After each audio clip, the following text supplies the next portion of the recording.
안녕하세요. 2024년 3월 29일 태국 뉴스입니다. 태국 정부는 유네스코 무형문화유산에 태국 전통복과 무에타이 등록을 추진하고 있습니다. 문화부는 3월 30일 전까지 유네스코에 제안서를 제출할 준비가 되어 있다고 설명했습니다. 음악 축제인 썸머소닉과 투모로우랜드 이벤트가 태국에서 개최될 예정입니다. 썸머소닉은 올해 8월 24일과 25일 논타부리 임팩트 무앙통타니에서 열릴 예정입니다. EDM 뮤직 축제인 투모로우랜드는 2026년부터 태국에서 열린다고 합니다. 태국 민간항공국은 인도 항로의 증편을 위해 항공사 관계자들과 만나 논의했다고 합니다. 두 차례에 걸쳐 7,000석이 늘어날 예정인데 인도와 치앙라이, 하기야해와 수라타니, 우돈타니 노선도 새로 추가된다고 합니다. 지난해 태국을 찾은 인도인 관광객은 162만 명으로 4위를 기록했으며 약 63억 밭을 태국에서 지출했다고 합니다. 밀텐 인스티튜트가 최근 글로벌 기회지수를 발표한 보고서에 따르면 태국은 아시아 신흥개발도상국 중 두 번째로 매력적인 투자 장소라고 합니다. 상위 5대 신흥개발도상국은 말레이시아와 태국, 중국과 인도네시아, 베트남이었습니다.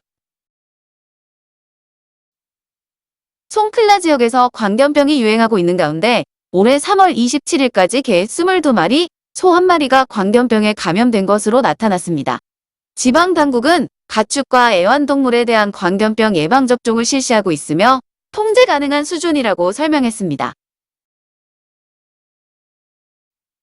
최근 개통한 방콕 수도권 전철 옐로우 라인의 교각에서 철제 부품이 추락해 차량 2대가 손상되는 일이 발생했습니다. 추락한 철제 부품은 선로를 이어주는 마감재였는데 당국은 옐로우 라인의 운행을 전면 중단하고 안전점검을 실시했습니다. 29일부터 운행이 재개되었지만 호아막과 실암역 사이의 편도 노선의 운행은 중단된 상황입니다. 당국은 서비스가 정상화될 때까지 20%의 요금을 할인해준다고 발표했습니다. 얼마 전에도 같은 모노레일 방식의 핑크라인에서도 교각에 설치된 송전선이 지상으로 추락해 열차 운행이 전면 중단되었는데 부실 공사의 지적도 나오고 있는 상황입니다. 촌부리 보건당국과 경찰은 파타야 지역에 위치한 성형 클리닉을 접근하고 무면허 의료시술과 무허가 의약품을 사용한 혐의로 3명의 여성을 체포했습니다. 이들은 의료면허 없이 999밭을 받고 필러 시술을 하고 있었는데 시술을 받은 고객이 부작용을 호소하는 민원을 접수해와 단속이 이뤄졌다고 합니다. 태국 방송통신위원회와 경찰은 나콘 시탄 마랏 지방에 위치한 4곳을 압수수색하고 대규모 전화 사기 조직을 일망타진했다고 합니다. 현장에서는 중국인과 태국인 등 71명과 컴퓨터 200대 이상이 압수되었습니다. 이들은 태국인과 중국인을 대상으로 각종 거짓 전화 사기 행각을 벌였는데 암호화폐 구입과 온라인 도박 권유 등도 했다고 합니다. 일본 당국이 태국인의 불법 체류와 불법 노동을 문제 삼아 태국인의 무비자 입국을 취소할 수도 있다는 경고가 나오자 빰뿌리 외무부 장관이 우려를 표명했습니다. 장관은 일본이 제기한 문제가 지속된다면 무비자 입국을 취소하는 건 당연한 권리라고 설명하고 무비자 입국 취소가 되지 않도록 일본을 방문하는 태국인들에게 일본법을 지켜줄 것을 촉구했습니다. 또한 유럽과의 쉥겐 비자 협상은 수년이 걸릴 수도 있다고 덧붙였습니다. 세타 총리는 불법 도박 문제와 경제 살리기에 도움을 줄 수 있는 복합 엔터테인먼트 단지 건설에 찬성한다고 밝혔습니다. 카지노가 포함된 복합 유흥시설은 주요 관광지 5곳에 들어설 가능성이 있습니다. 총리는 내각에서 초안을 검토 후 하원에 제출될 것이라고 설명했습니다. 태국 경찰은 미얀마로 도주했던 용의자 2명을 미얀마 당국으로부터 신병을 인도받았습니다. 용의자 2명은 마약과 강간 등의 혐의로 수배가 내려지자 미얀마로 도주했었습니다.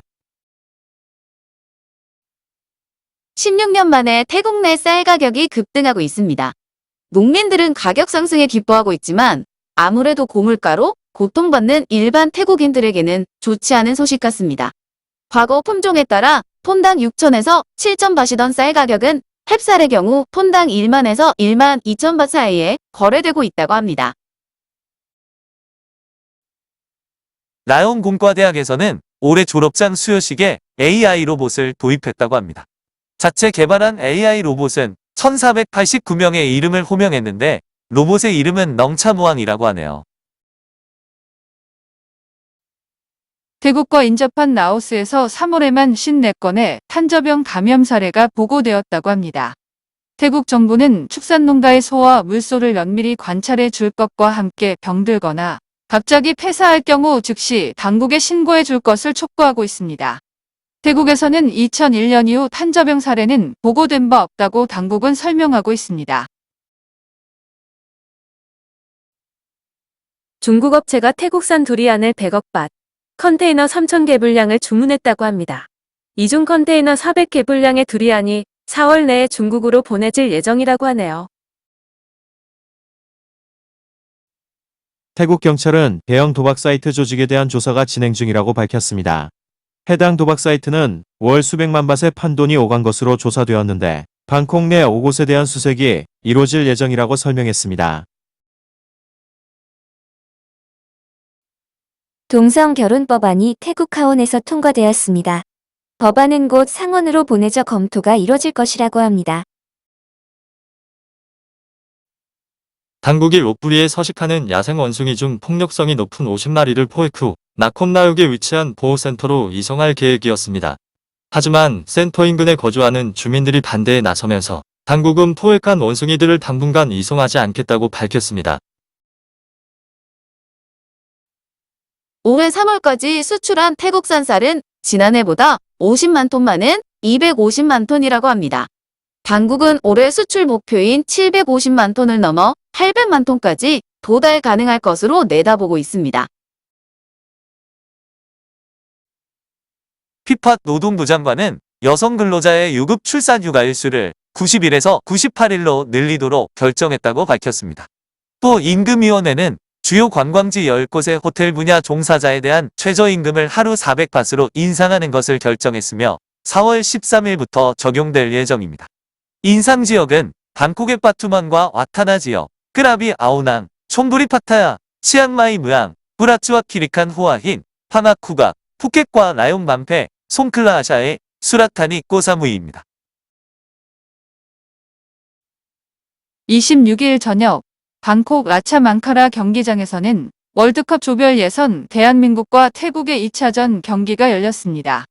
많은 태국인들은 무더운 날씨와 홈구장이라는 이점을 들어 태국팀이 승리할 것이라는 희망을 내비치기도 했는데 세타 총리도 직접 경기장에서 직관을 했습니다.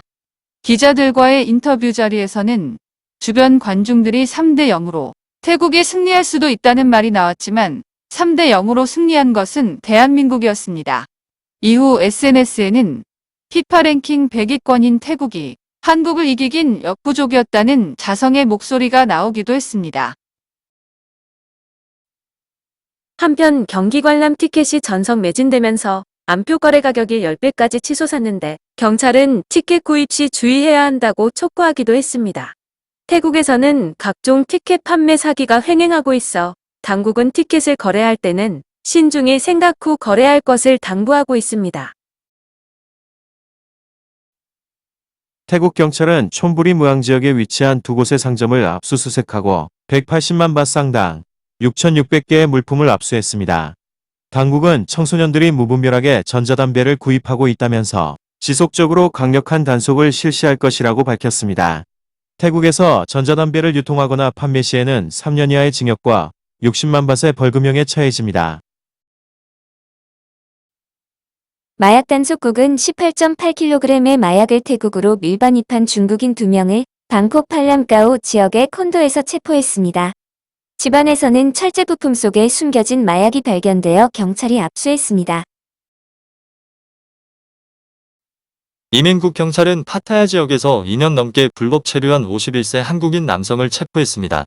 검거된 남성은 중국에서 한국인을 대상으로 한 전화 사기로 2억 이상을 사치했는데 수사망이 좁혀오자 태국으로 도주해왔으며 인터폴 적색 수배가 내려진 상태였다고 합니다. 이민국 경찰은 방콕 통로 지역의 유흥업소에서 전자담배를 판매하고 있던 27세 한국인 남성을 체포했습니다. 남성은 한국산 전자담배를 판매하고 있었으며 경찰의 함정 수사를 통해 검거되었다고 합니다. 또 남성은 노동허가 없이 유흥업소에서 직원으로 일하고 있었다고 합니다. 이민국 경찰은 인터폴 수배가 내려진 대만 국적의 66세 남성을 체포했습니다. 검거된 남성은 태국 부동산 투자를 명목으로 88명의 피해자로부터 6억 바 시상을 사치했다는 것입니다. 돈만 주면 수원납품공항과 돈무안공항의 패스트트랙을 이용할 수 있다는 광고가 많은데 이민국이 사기라고 경고하고 있습니다. 당국은 패스트트랙 이용은 장애인과 그 보호자, 노인과 외교나 공용 여권 소지자, 엘리트카드 소지자나 에이펙카드 소지자 등이 이용할 수 있다고 설명하고 있습니다. 이외에 공항 당국이 비즈니스 클래스 승객이나 스마트 비자 소지자, 항공사 승무원을 위한 별도의 패스트트랙을 운영하고 있지만 출입국 심사와는 별개라고 덧붙였습니다. 59세 중국인 남성이 옷을 벗고 방콕 룸피니 경찰서에서 난동을 부리는 일이 있었습니다. 남성은 수쿠미 소요의 술집에서 술에 취해 난동을 부리다가 경찰서로 연행되어 조사를 받았는데 보호자에게 인계된 후 갑자기 옷을 벗고 경찰서 옥상으로 올라갔다고 합니다.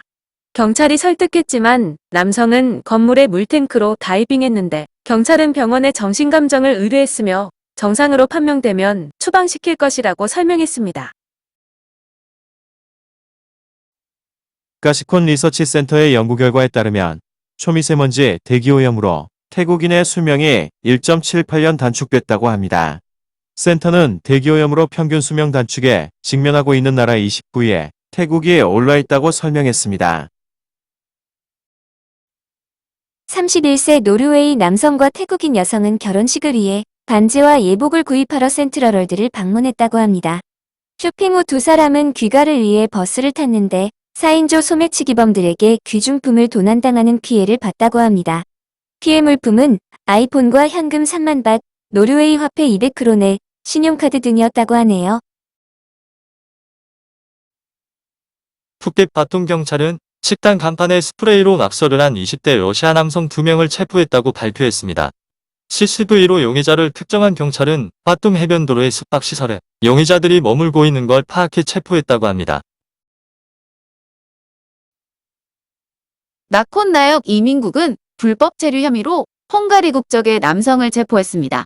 거리에서 외국인 남성에 대한 검문을 실시한 결과 허가 기간을 50일 넘겨 불법 체류 중이었다고 합니다. 불이람 이민국은 불법 체류 혐의로 41세 캐나다 남성을 체포했습니다. 외국인이 술에 취해 태국인 여성을 때리고 난동을 부린다는 신고를 받고 출동했는데 검거된 남성은 2,955일이나 오버스테이한 상태였으며 빠른 시일 내에 추방 후 입국 금지 조치를 내릴 것이라고 합니다.